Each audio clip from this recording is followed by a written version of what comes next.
여러분, 기적이란 무엇일까요? 하나님의 말씀이 분명하게 들려올 때라고 믿습니다. 참 아이러니한 것은 하나님의 말씀은요, 모호하게 들려온다는 것입니다. 1부터 10까지 해야 될 모든 것들을 알려주지 않는다라고 하는 것입니다. 우리 인생에서 하나님의 말씀이 모호하게 들려오는 이유 중에 하나는 우리는 종종 그 말씀이 나에게 어떤 의미인지 깊이 생각해 볼 여유가 없기 때문인 것 같습니다. 엘리사는 자신에게 주어진 말씀이 있다는 사실을 기억했습니다. 자칫 잊어버릴 법도 했던 일을 수행하기 위해서 움직였습니다. 엘리사에게 하나님의 말씀이 정확하게 들릴 수 있었던 이유는 말씀에 비추어 자신이 해야 할 책임을 발견했기 때문이었습니다. 우리가 맡고 있는 그 역할들 속에서 책임을 다하게 될 때 하나님의 말씀은 선명하게 들려올 것입니다. 하나님의 말씀이 모호하게 들리는 또 다른 이유가 하나 더 있습니다. 우리 내면에 이글거리는 욕망 때문인데요. 하나님의 말씀이 우리의 욕망에 가리워져 있기 때문입니다.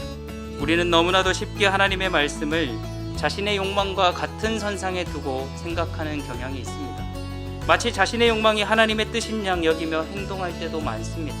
흔히 사람들 사이에서 일어나는 갑질이라고 하는 것은 내가 가진 권력과 힘으로 다른 사람을 짓누르려고 할 때 발생합니다. 직장에서 크리스천 상사라고 안심했더니 그 누구보다 갑질이 심하고 자기 것만 챙기는 욕망의 화신입니다. 거래처 사장의 크리스천이라고 해서 신뢰했더니 그 누구보다 자기 속만 챙기면서 사기를 칩니다. 그렇게 욕망에 충실하고 갑질을 하는 사람들은 하나님이 아닌 자기라고 하는 신을 믿는 사람들입니다. 하지만 여러분, 우리 자신도 그러지 말라는 법이 없습니다.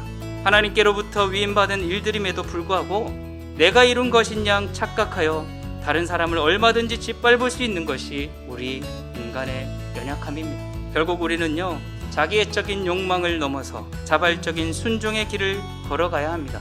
잊혀질 수도 있었고 묵혀둘 수도 있었으며 해봤자 별로 좋을 게 없어 보였던 이스라엘 심판의 메시지를 전하기 위해 엘리사는 자발적으로 다메섹으로 나아갔고 그곳에서 성실하게 메시지를 전했습니다.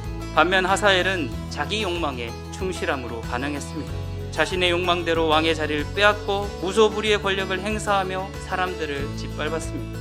사랑하는 성도 여러분, 우리의 자기애적 욕망을 극복하는 길은 하나님께 자발적으로 순종하는 길입니다.